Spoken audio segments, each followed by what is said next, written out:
혹시 본인의 월급이 어디로 새어나가는지 정확히 아시나요? 많은 분들이 월급을 받고도 한 달이 지나면 손에 남는 것이 거의 없다고 하십니다. 이건 단순한 개인의 선택 문제가 아니라 우리 주변에 보이지 않는 흡수 장치들이 조직적으로 우리의 자산을 빨아들이고 있다는 뜻이기도 합니다. 오늘은 당신의 지갑을 위협하는 것이 정확히 무엇인지, 그리고 그것으로부터 어떻게 자신을 지킬 수 있을지에 관해 이야기해 보겠습니다. 지금부터 말씀드릴 내용은 당신의 10년, 20년 후의 삶을 크게 바꿀 수 있는 것들이니 귀 기울여 들어주시기 바랍니다. 최근에 시장 조사 회사들의 데이터를 보면 정말 흥미로운 패턴이 드러나고 있는데요. 지난 몇 년 사이에 우리의 구매 행동이 어떻게 변했는지를 보여줍니다.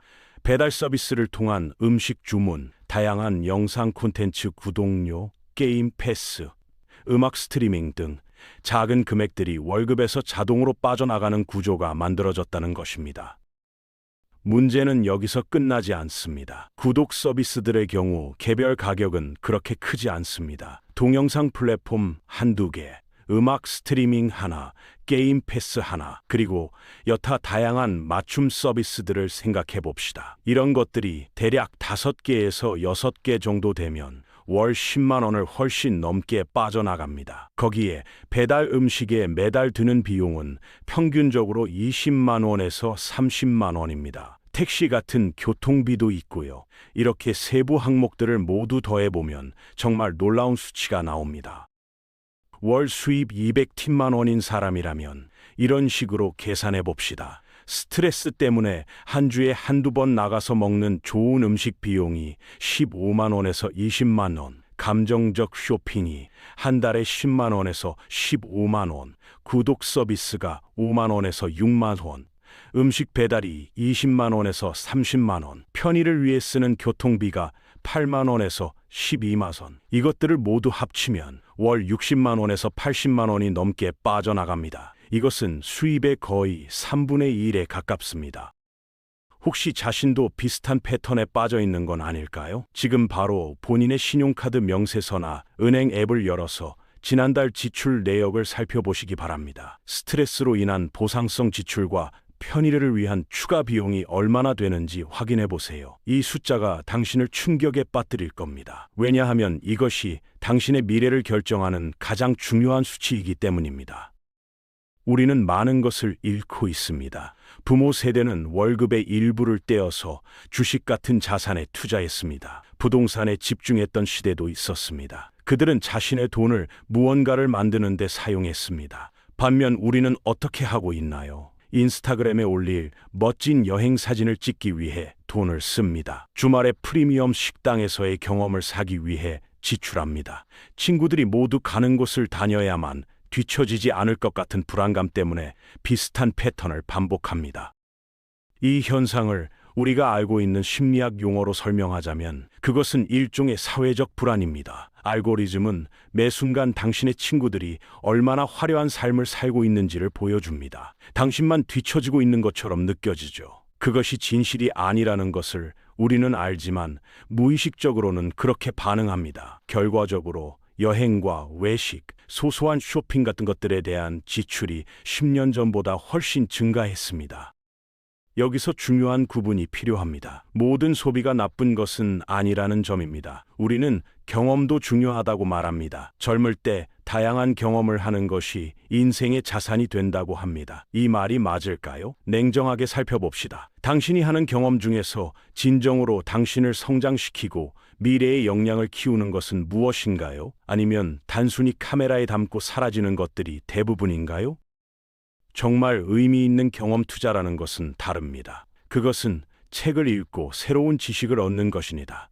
강의를 듣거나 기술을 배우는 것입니다. 당신의 전문성을 높이고 시장에서의 가치를 올리는 것입니다. 이런 종류의 경험에 투자할 때 그것이 진정한 자본이 됩니다. 반면 단순히 남들과 같은 것을 소비하고 보여주기 위한 경험들은 그 순간 만족감을 주지만 당신의 자산을 만들지는 못합니다. 오히려 자산을 감소시키는 것이죠.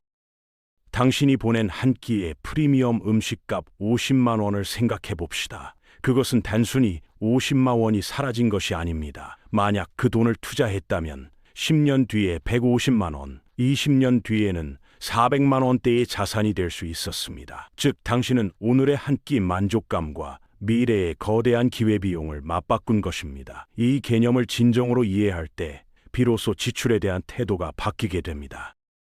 그런데 여기서 더 놀라운 사실을 알아야 합니다. 당신이 이렇게 소비하는 패턴이 사실은 개인의 탓만이 아니라 경제 구조 자체와 맞닿아 있다는 점입니다. 왜 우리는 저축만으로는 자산을 늘릴 수 없는 시대에 살고 있을까요? 그것은 금리가 변했기 때문입니다. 1980년대만 해도 은행에 돈을 맡기면 연 35% 정도의 이자를 받을 수 있었습니다. 상상이 안 될 정도의 금리입니다. 그 시절에는 저축만 열심히 해도 자산이 자동으로 불어났습니다.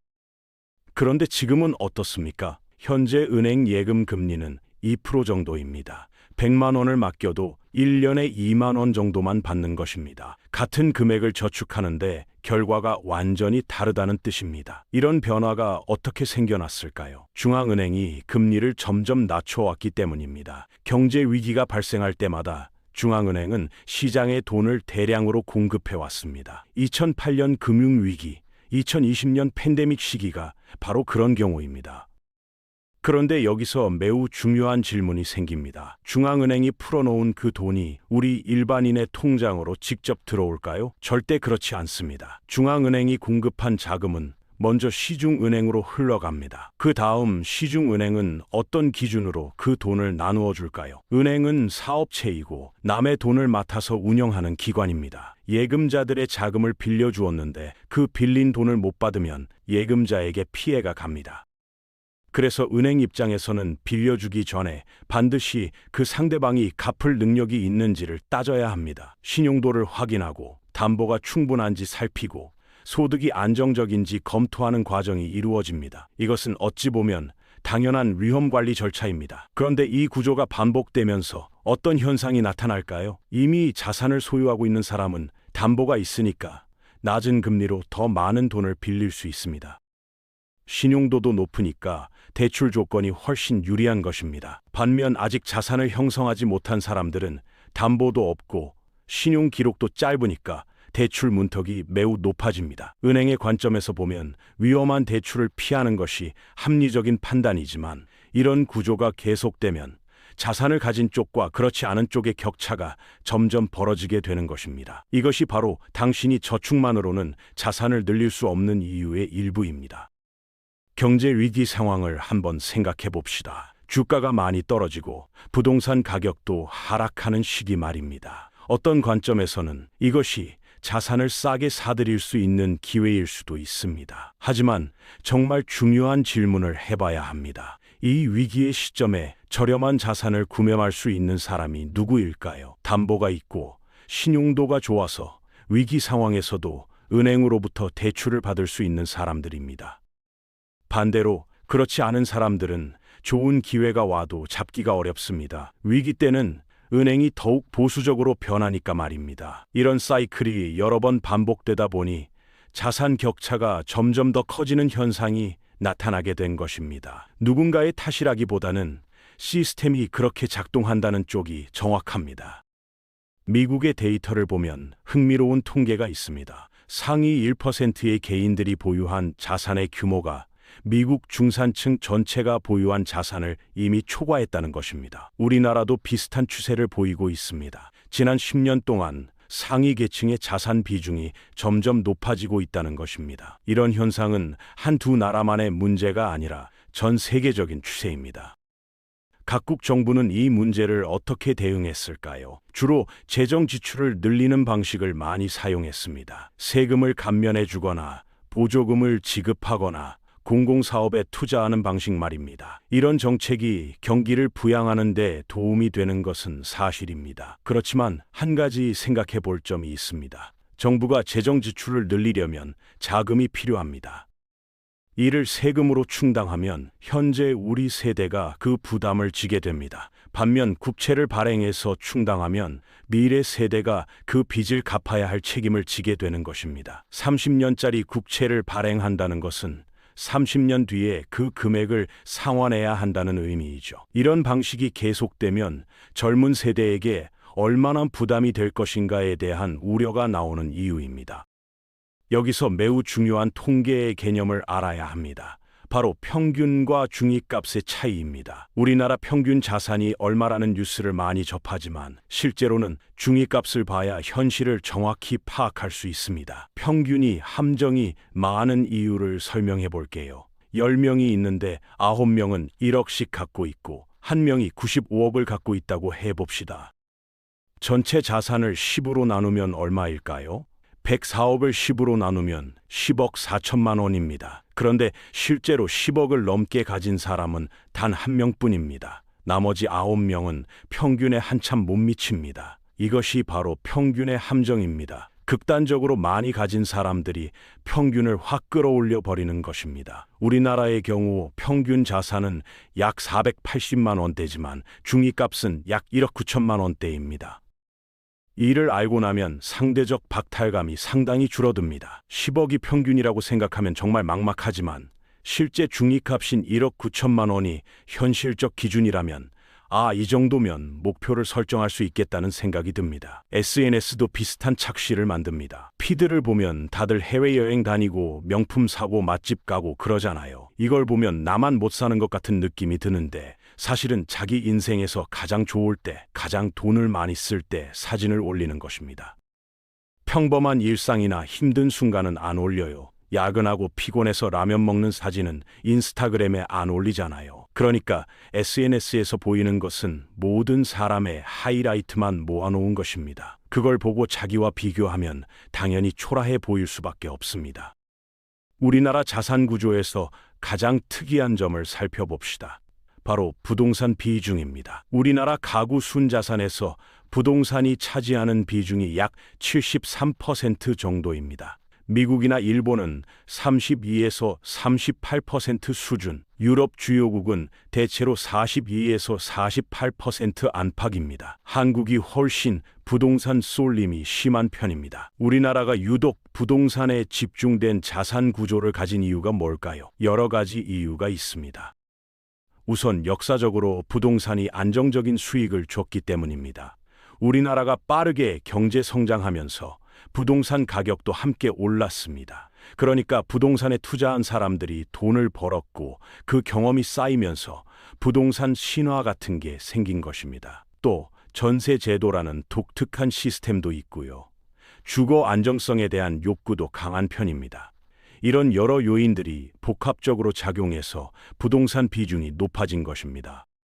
부동산 가격은 통화량과 밀접한 관계가 있습니다. 중앙은행이 돈을 많이 풀면 그 돈이 결국 자산 시장으로 흘러가기 때문입니다. 그 중에서도 우리나라는 부동산 비중이 높으니까 부동산으로 많이 가는 것입니다. 그래서 한국은행이 돈을 풀 수 있는 여건이 되면 부동산 가격이 오르고 돈을 풀기 어려운 상황이 되면 가격 상승이 제한되는 경향이 있습니다. 한국은행이 돈을 풀기 어려운 상황은 언제일까요? 크게 두 가지입니다. 물가가 많이 오르거나 환율이 급등하는 경우입니다. 물가가 오르면 금리를 올려서 물가를 잡아야 하니까 돈을 풀기 어렵고, 환율이 급등하면 원화 가치를 지키기 위해서 역시 돈을 함부로 풀기 어렵습니다. 특히 우리나라는 수입 의존도가 높은 국가라서 환율이 매우 중요합니다. 우리나라 집값과 환율이 대체로 반대로 움직이는 경향이 있습니다. 환율이 올라서 원화 가치가 떨어지면 집값 상승이 제한되는 편입니다. 반대로 환율이 안정되면 집값이 오르는 경향이 있습니다. 왜 그러냐면 환율이 안정되면 한국은행이 돈을 풀 여지가 생기고 그 돈이 부동산으로 흘러가기 때문입니다. 지금 이 순간 당신이 해야 할 일이 무엇인지를 알아야 합니다. 그렇다면 이 자동 파산 시스템에서 벗어날 방법이 있을까요? 놀랍게도 그 방법은 의지력과는 거의 관계가 없습니다. 답은 매우 간단합니다. 당신의 월급 절반을 미래의 당신이 임의로 접근할 수 없는 곳으로 강제 이전하는 것입니다. 이것이 단순한 저축이라고 생각하지 마세요. 저축이라는 단어는 고통, 인내, 포기 같은 감정을 불러일으킵니다. 이것은 다릅니다. 이것은 미래의 당신이 현재의 당신에게 보낸 반드시 납부해야 할 청구서를 처리하는 것입니다. 휴대폰 요금처럼, 아파트 관리비처럼 월급이 들어오자마자 가장 먼저 처리해야 할 의무사항이라고 생각하세요. 당신이 실천해야 할 방법은 다음과 같습니다. 첫째, 월급이 당신의 통장에 들어오는 순간 어떤 고민도 허용하지 않고 바로 일부를 이전합니다. 둘째, 소득의 절반을 자동 이체로 설정합니다. 절반이 어렵다면 30%에서 시작하세요. 그것도 힘들면 10%부터라도 시작하십시오. 중요한 것은 그 비율이 아니라 시스템 자체입니다. 셋째, 그 돈을 어디로 보낼 것인가가 중요합니다. 절대 쉽게 꺼낼 수 없는 곳이어야 합니다. 심리적, 물리적 저항이 가장 큰 계좌로 말입니다. 해지할 때 큰 벌금이 있는 정기 예금, 55세 이전에는 웬만해선 인출할 수 없는 연금 저축 펀드 같은 곳들이 그렇습니다. 이런 장치들이 당신의 미래를 지키는 견고한 방어벽이 되는 것입니다. 하지만 현실에 문제가 있습니다. 요즘처럼 서울의 월세가 비싼 시대에 월 280만 원 소득으로 이것이 가능할까요? 월세만 140만 원이 들고 공과금도 내고 기본적인 생활비도 있는데 140만 원을 저축하라니요. 이것이 불가능해 보일 수 있습니다. 당신의 말이 맞습니다. 실제로 월급을 받고 나서 남는 것이 거의 없다면 당신의 절박함과 분노는 정당합니다.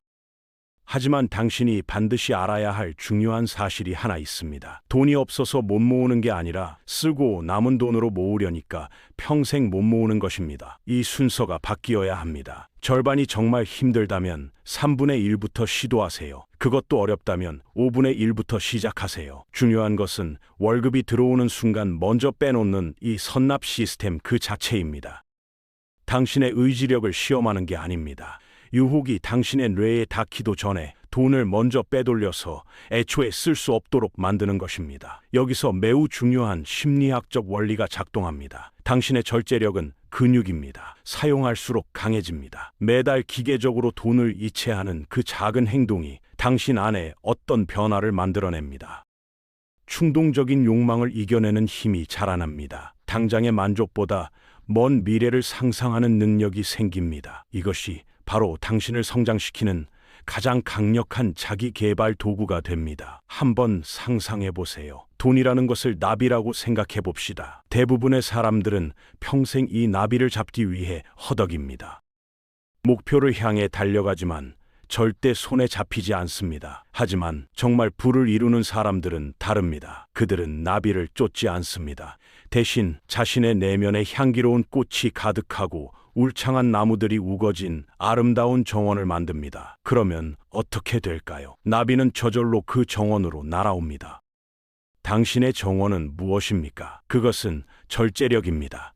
성실성입니다. 미래를 내다보는 지혜입니다. 이런 단단한 내면을 갖춘 사람에게는 좋은 기회가 자연스럽게 찾아옵니다. 신뢰할 만한 인간관계가 자동으로 형성됩니다. 이것이 세상의 법칙입니다. 하버드 경영대학원의 연구 결과에 따르면 장기적인 성공을 거둔 리더들의 가장 중요한 공통 능력은 지능이나 기술이 아니었습니다. 그것은 만족을 미루는 능력, 즉 절제력이었습니다. 당신이 이 강제 선납 시스템을 통해 기르는 절제력이 바로 이것입니다. 매달의 작은 선택이 당신의 미래를 결정합니다. 당신이 지금 당장 은행 앱을 열고 자동 이체를 설정하는 그 한 분이 당신의 인생을 바꿀 수 있습니다. 당신의 10년 후, 20년 후를 만드는 것입니다. 돈을 쫓는 인생은 영원한 결핍감 속에서의 삶입니다. 하지만 당신이 먼저 올바른 사람이 되려고 노력한다면 부는 자연스럽게 따라올 수밖에 없습니다. 오늘 이야기를 정리해보면 이렇습니다. 우리가 자산을 모으기 어려운 이유는 개인의 탐만이 아니라 경제 시스템 자체가 그렇게 설계되어 있기 때문입니다. 하지만 자동화된 저축 시스템을 만든다면 누구나 미래를 설계할 수 있습니다. 이 영상이 도움이 되셨다면 구독과 좋아요 부탁드립니다. 시청해 주셔서 감사합니다.